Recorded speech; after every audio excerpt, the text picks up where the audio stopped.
கடவுளை விட சிறந்த மிகப்பெரிய இயக்குனர் வேறு யாரும் இல்லை. காரணம், அடுத்து என்ன நிகழப்போகும், என்ன காட்சி வைக்க வேண்டும் என்பதை அவர் ஒருவரே நன்கு அறிந்து வைத்திருக்கிறார்.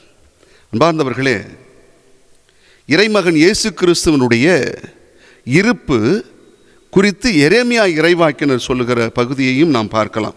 32, 33 அதிகாரத்தை வாசிக்கிற பொழுது, அதற்கு முன்பு எரேமியா இறைவாக்கினர் கிமு 7ஆம் நூற்றாண்டினுடைய பிற்பகுதி 6ஆம் நூற்றாண்டினுடைய முற்பகுதியில் வாழ்ந்திருக்கிறார்.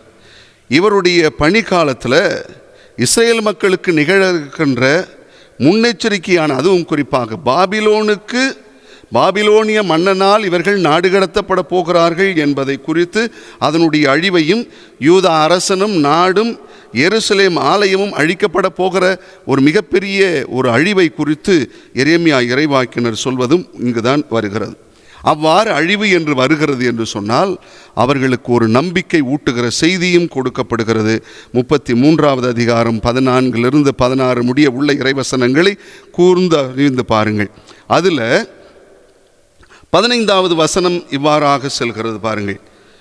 அக்காலத்தில் நான் தாவீதிலிருந்து நீதியின் தளிர் ஒன்று முளைக்கச் செய்வேன், அவர் நாட்டில் நீதியும் நேர்மையும் நிலைநாட்டப்படுவார், அந்நாட்களில் யூதா விடுதலை பெறும் என்று ஒரு தளிர், ஏற்கனவே நேற்று கூட சொன்னேன், ஒரு தளிர் ஒன்று வருகிறது என்று.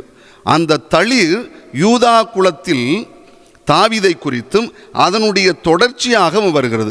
அது சொல்லும் பொழுதே எரேமியா இறைவாக்கினர் என்ன சொல்றார் பாருங்க, யூதா விடுதலை அடையுமா, எருசலேம் பாதுகாக்கப்படுமா. இது ஒரு மெசியானிக் ப்ராஃபஸி என்று சொல்கிறார்கள். மெசியானிக் ப்ராஃபஸி, அதாவது இறைமகன் இயேசு கிறிஸ்து தாவீதின் வம்சத்திலிருந்து வந்து யூதாவை, இஸ்ரேல் மக்களை, அவரை நம்பியிருக்கிற எல்லா குலத்தையும் அவர் பாதுகாக்கிறவராக இருக்கிறார், அவர்களுக்கு விடுதலை கொடுக்கிறவராக இருக்கிறார், மீட்பை கொடுக்கிறவராக இருக்கிறார்.